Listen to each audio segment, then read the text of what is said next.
Senhor presidente, o excesso de palavras e o detalhamento exacerbado é uma marca da nossa lei maior.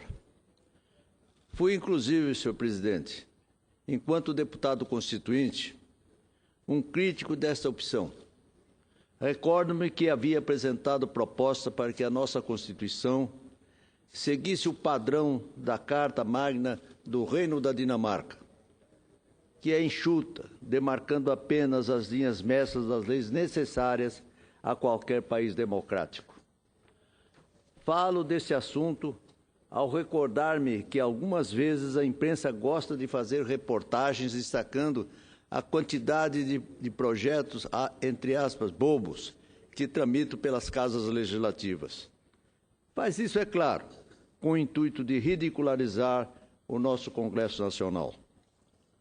Chegando ao final do meu mandato, o que para mim é muito representativo, porque significa também minha despedida da vida pública, após cerca de 65 anos de trajetória política, já nessa fase outonal da minha vida, aos 83 anos de idade, é natural que eu faça um balanço do meu trabalho nesses quase 2 anos aqui no Senado.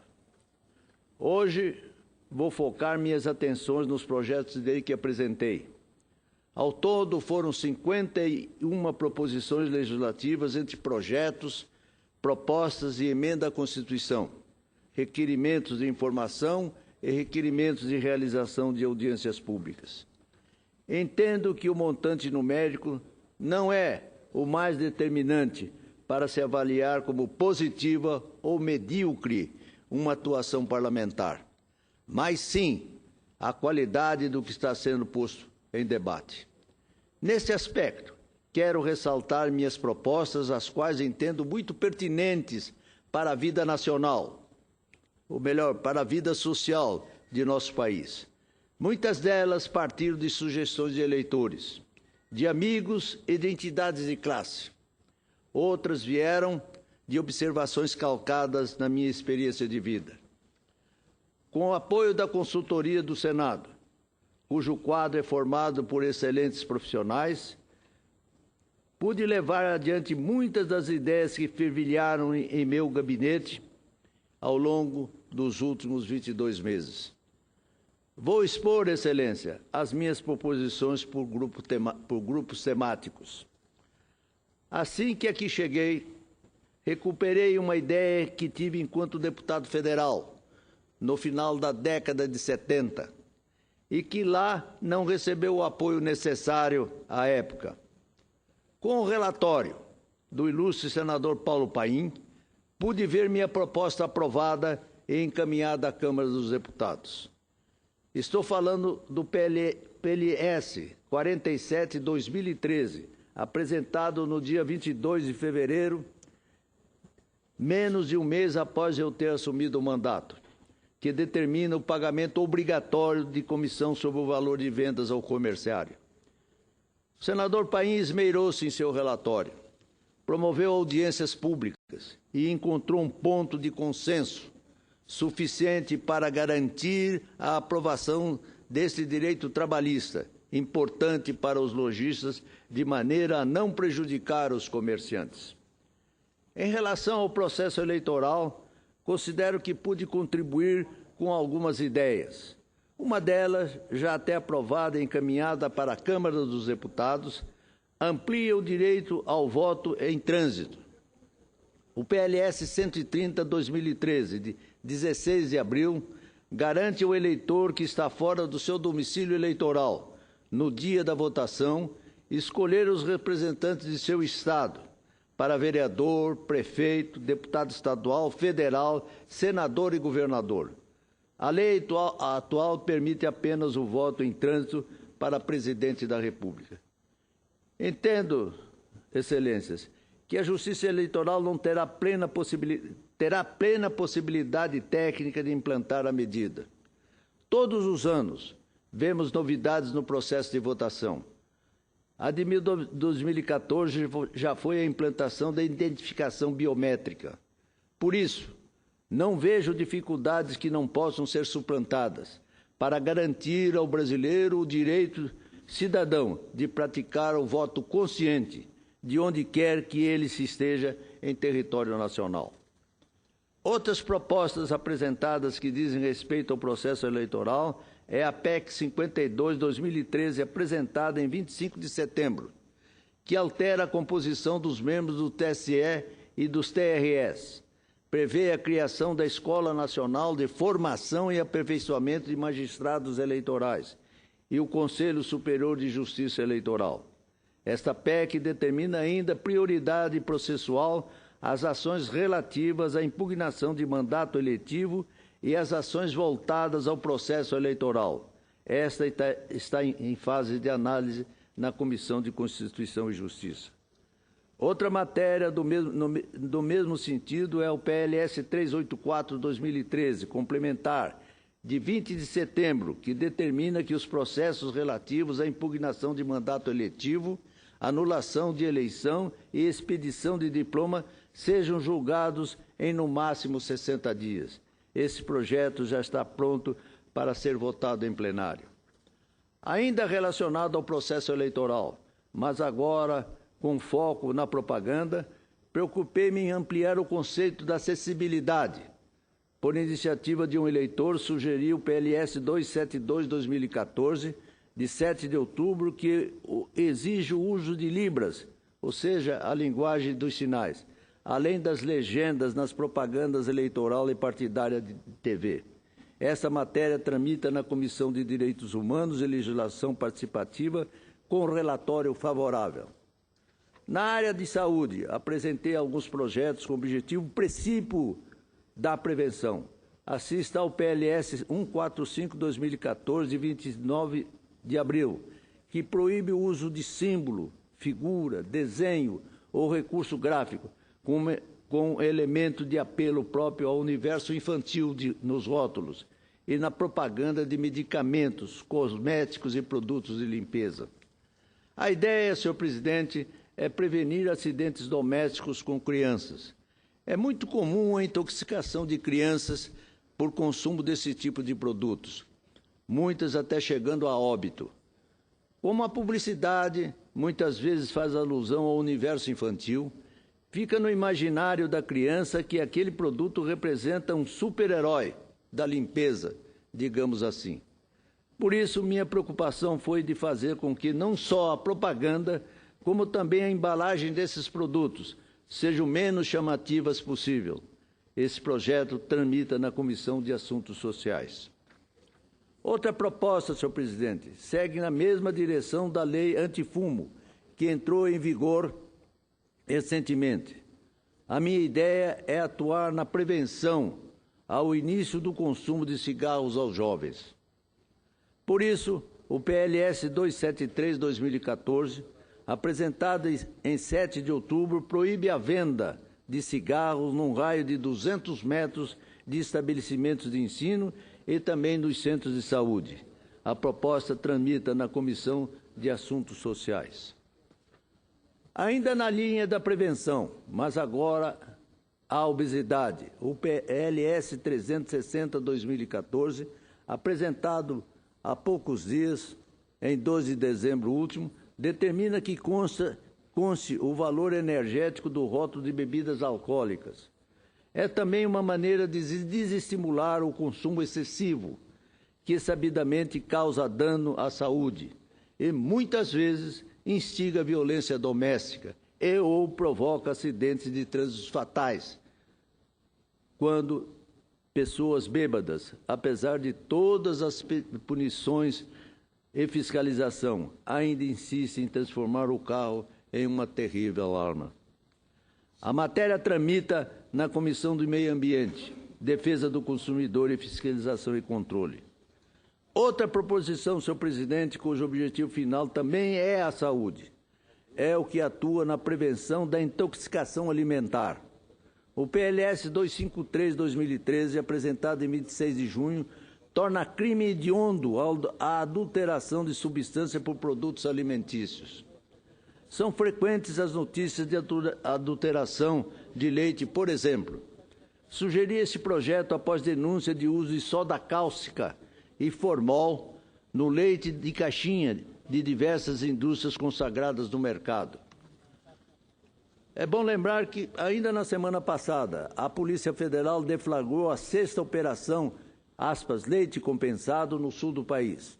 A fraude desta vez consistia na adição de água para ganhar em volume e de sal para disfarçar a diluição.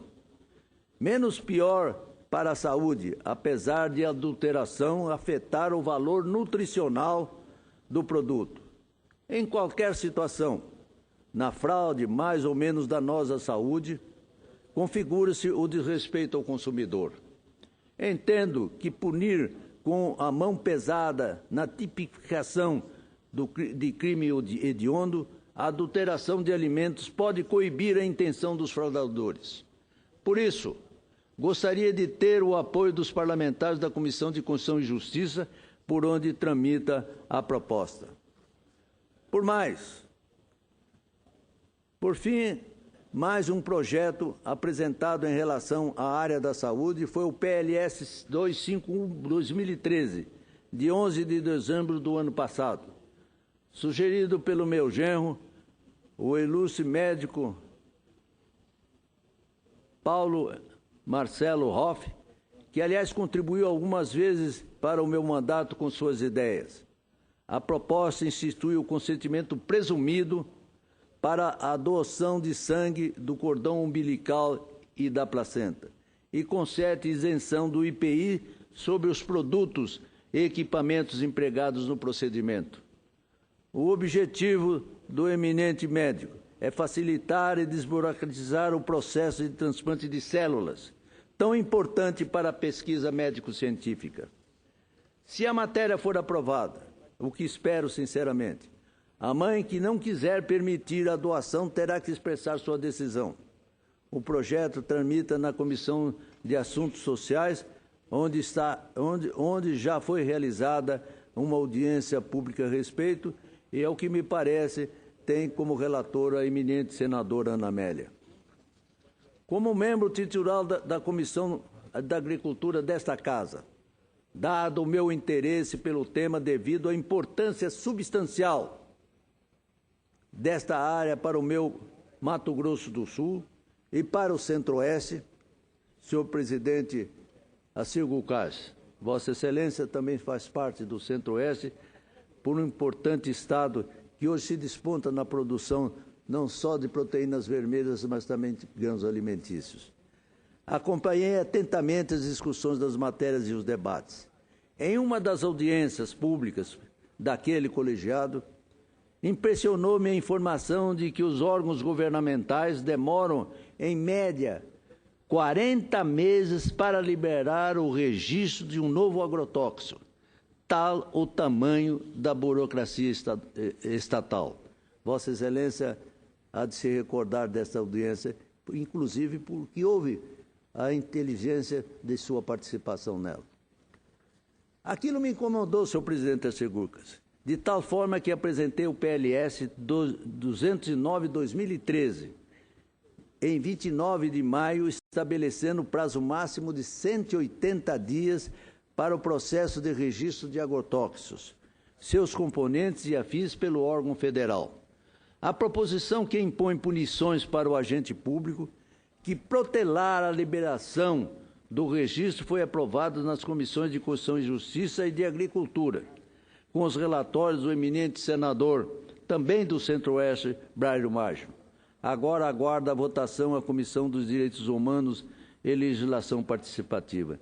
Me permita, senador Assir Gulcás, que Vossa Excelência torne-se o grande patrono dessa medida e que o ano que vem Vossa Excelência diligencie de forma tal que a Comissão de Direitos Humanos e Legislação Participativa vote, aprecie o projeto para que ele seja posteriormente apreciado pela Câmara dos Deputados. É o PLS 209/2013. E desejo sinceramente que Vossa Excelência compartilhe dessa ideia, porque ela representa um fator extremamente importante para que nós possamos ter um registro de agrotóxicos de forma célere, que permita atender às exigências da nossa agricultura, que se moderniza, apesar da posição paquiderme dos poderes públicos em não atender essa celeridade. Outra proposta que entendo que será muito positiva para a agricultura e pecuária nacional, se virar lei, é a que determina que os recursos oriundos do trabalho de pesquisas, venda de produtos, matrizes e animais da Embrapa, sejam utilizados diretamente nas unidades que efetuarem o trabalho. É o PLS 201/2014, de 3 de junho.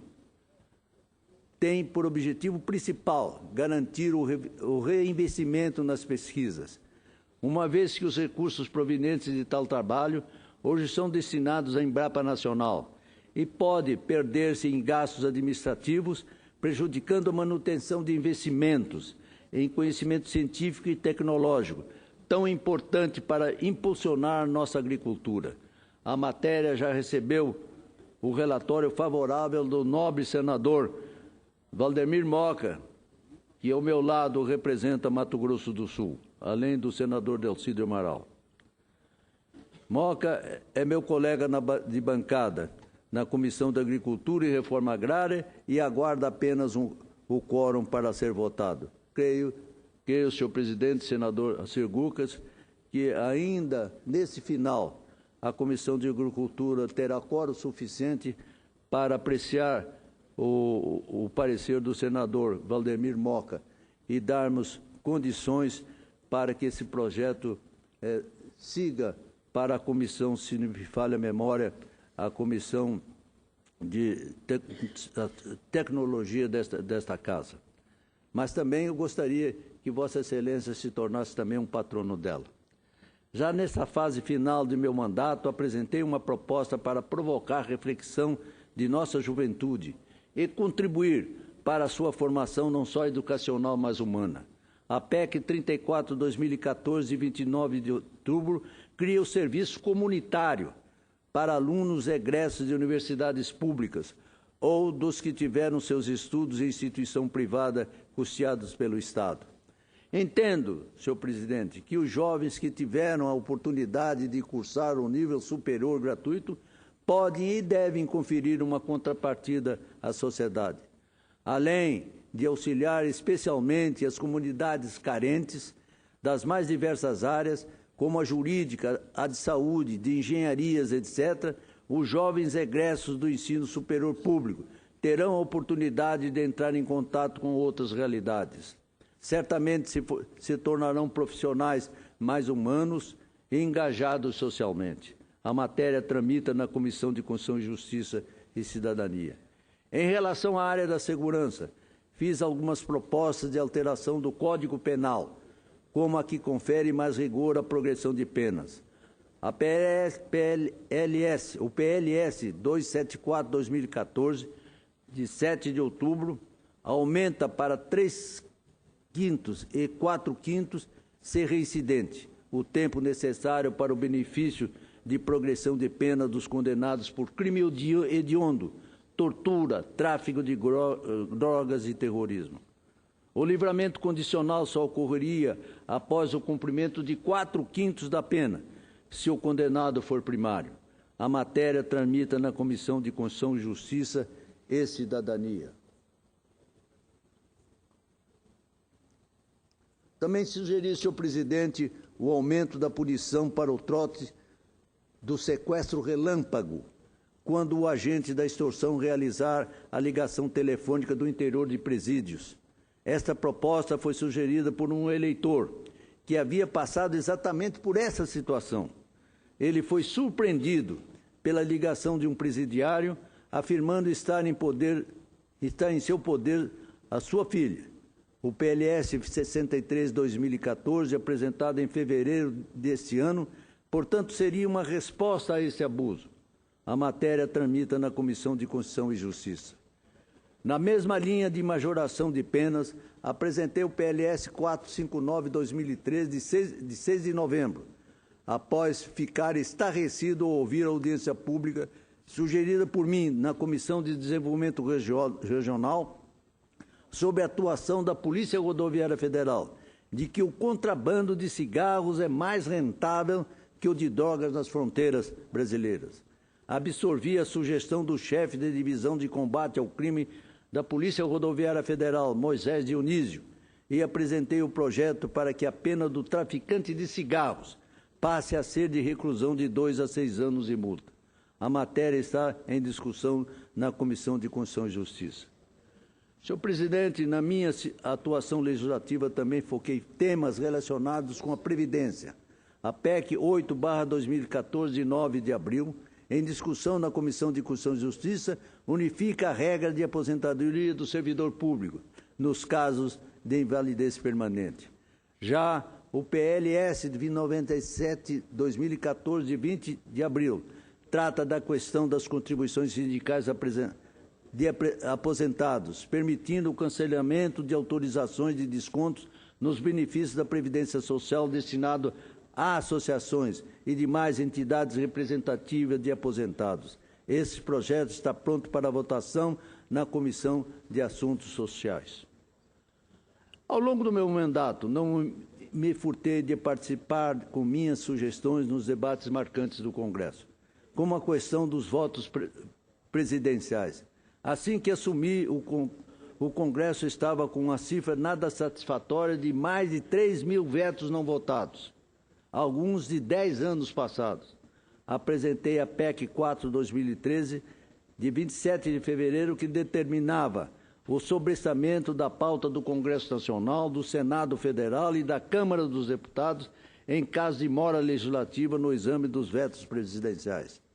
Insatisfeito ainda com a demora para a tramitação de algumas matérias, especialmente PECs, sugeri o projeto de resolução PRS 57/2013, apresentado em 16 de julho, que estabelece o prazo máximo de 90 dias para a tramitação das propostas de emenda à Constituição, que devem ser votadas de acordo com a sua ordem numérica.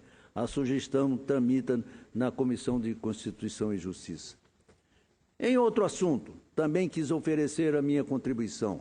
O PLS 151/2013, de 29 de abril, sugeria a criação de uma Guia Única de Trabalho Doméstico, GTD, estabelecendo alíquotas para contribuições referentes ao contrato do trabalho doméstico. A proposta será votada pela Comissão de Assuntos Econômicos. Não posso, senhor presidente, ainda deixar de falar de um requerimento de número 820/2014, de 28 de outubro, que apresentei solicitando informações ao ministro de Minas e Energia sobre o acordo entre a Petrobras e a Bolívia, que levou a estatal a pagar 434 milhões de dólares a mais do que o previsto no contrato de fornecimento de gás ao Brasil. E nesse aspecto, volto a um tema que foi uma das minhas bandeiras nesta casa. A Bolívia cobrou o retroativo por um gás chamado Rico, que não foi usado no Brasil ao longo de muitos anos. Por minha iniciativa, a Comissão de Desenvolvimento Regional realizou audiência pública para tratar justamente da viabilidade de implantação de uma usina separadora de gás em Mato Grosso do Sul, para aproveitar o butano e o propano, que vêm pelo gasoduto Bolívia-Brasil, e não são utilizados. Infelizmente, a estatal alega inviabilidade econômica do empreendimento, mesmo com o interesse da iniciativa privada. Agora, nesse final de ano, pagou por esse gás chamado Rico, desperdiçado. Finalizo, senhor presidente, o balanço a respeito dos meus projetos, ressaltando que 2 das minhas últimas propostas apresentadas nesta casa tiveram o cunho de homenagear personalidades marcantes do nosso país.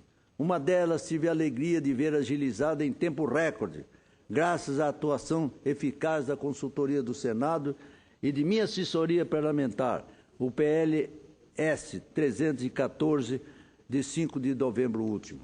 A proposta denomina a Lei de Falências, a Lei 11.101, de 9 de fevereiro de 2005, de Lei Senador Ramires Tebet. Meu amigo e grande homem público, ex-presidente desta casa, foi o relator da matéria aqui. Achei ser oportuna e justa homenagem que me foi sugerida por assessores que com o senador Ramisteb trabalharam, passado 8 anos de sua morte. Em apenas 2 semanas, a proposta saiu do plano de ideias, virou projeto de lei, já com parecer favorável do eminente senador Ciro Miranda, da Comissão de Educação, a quem agradeço e aguardo apenas o quórum para ser votada naquela comissão. Outra proposta, PRS do 58/2014, do último dia 2 de dezembro, institui o Prêmio Mérito Literário Manuel de Barros, de Poesia, a ser oferecido pelo Senado Federal. A ideia surgiu no dia da morte desse grande poeta mato-grossense, que tanto representa para o nosso Pantanal e para o país. É uma ideia simples, que visa incentivar autores como Manuel de Barros, enxergam a beleza nas coisas simples e cotidianas.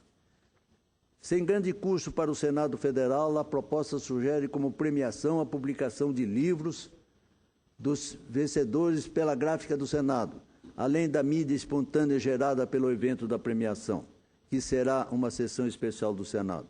A matéria vai tramitar na Comissão de Educação e espero seja aprovada para eternizar na instituição Senado o nome desta grande figura que valorizava o insignificante, como ele costumava sempre dizer, Manuel de Barros. Senhor presidente, encerro esse meu longo pronunciamento, graças à gentileza de Vossa Excelência em conceder-me a palavra, dizendo para mim que foi uma honra imensa participar desta Casa do Congresso Nacional e aqui deixar registradas minhas contribuições no desejo de auxiliar o Brasil a se tornar um país melhor. Esse é o relato que posso fazer, senhor presidente, da minha participação legislativa nesta casa, o que muito me honra, e espero que na próxima segunda-feira eu tenha a oportunidade de apresentar a Vossas Excelências, sobretudo a Vossa Excelência que sempre me premiou com a sua atenção e amizade, as minhas despedidas dessa casa, em ocasião em que espero que, acima da razão, fale mais o que existe dentro do meu coração. Muito obrigado a Vossa Excelência. Meus cumprimentos, senador Rubem Figueiredo, pelo seu pronunciamento, mas principalmente pelo seu trabalho aqui nesta casa. Vossa Excelência representa o Estado do Mato Grosso do Sul, mas tem atuado para a melhoria da agricultura, principalmente, do país inteiro. É evidente que a sua preocupação sempre é maior pelo Mato Grosso do Sul, mas nunca deixou de prestar uma atenção especial a todos os demais estados da Federação Brasileira. Vossa Excelência já deixa saudade. Muito obrigado. Com a sua presença, com a sua ausência no ano que vem aqui no Senado, mas principalmente na nossa Comissão de Agricultura e Reforma Agrária. Nós continuaremos atuando na Comissão de Agricultura no próximo ano e eu já notei os projetos que Vossa Excelência destacou, que é importante para o nosso país. Com certeza, vindo de Vossa Excelência, esses projetos vão contribuir muito para a produção agrícola, pecuária do nosso país. E nós vamos acompanhar para que eles tenham a sua devida aprovação, para que, de fato, a sua contribuição seja algo efetivo também, com a aprovação desses projetos, porque aí, dessa forma, nós vamos estar contemplando realmente o seu trabalho, pois realmente, de fato, Vossa Excelência fez um trabalho excepcional no Senado Federal, mas, volto a dizer, sempre, principalmente na nossa Comissão de Agricultura e Reforma Agrária, onde todas as quintas-feiras, 8h30 da manhã, como brinca o senador Moca, os tiradores de leite chegam bem cedo para começarmos os nossos trabalhos. E foi realmente, de fato, um prazer muito grande estar ao seu lado, trabalhando, defendendo a agricultura, defendendo o agricultor, principalmente o pequeno agricultor. Grandes debates fizemos na agricultura, na Comissão de Agricultura, onde Vossa Excelência sempre esteve presente e atuando, defendendo o seu estado do Mato Grosso do Sul, às vezes naquelas brincadeiras com o senador Jaime Campos, debatendo qual estado é mais bonito, se é o Mato Grosso ou o Mato Grosso do Sul, para aliviar algumas vezes as tensões que tinham nos debates, mas de fato a sua participação, a sua atuação nesta casa foi de fundamental importância para a agricultura brasileira. Meus cumprimentos, senador Rubem Figueiredo. Me permita, senador Ciro Gurkas, de manifestar a minha sensibilidade emocional ao ouvir as palavras de Vossa Excelência. Evidentemente, como Vossa Excelência, uma das grandes preocupações que me trouxeram a esta casa é justamente a defesa do campo. Hoje, muitas vezes hostilizado por aqueles que não conhecem uma das economias mais importantes do nosso país. Creio eu que a mais importante. O PIB nacional está demonstrando isso. Vossa Excelência, como os demais companheiros da comissão, sempre atentos a essa realidade, da importância da agricultura e da pecuária no nosso país, granjeou o meu respeito, a minha simpatia, e pode ter Vossa Excelência que eu não perderei as minhas vistas da Comissão da Agricultura. E lá nos campos da minha vacaria, no estado de Mato Grosso do Sul, ligarei a televisão Senado para apreciar a participação de Vossas Excelências e registrar também a minha saudade, porque através da Comissão de Agricultura eu pude entender a grandeza do trabalho do Senado em favor desse importante setor da nossa economia. Eu sou muito grato a Vossa Excelência, como sou muito grato a todos os senadores que compõem aquela comissão, como também daqueles que, aqui nesse plenário do Senado Federal, brilham com sua inteligência e com o seu amor à nossa pátria.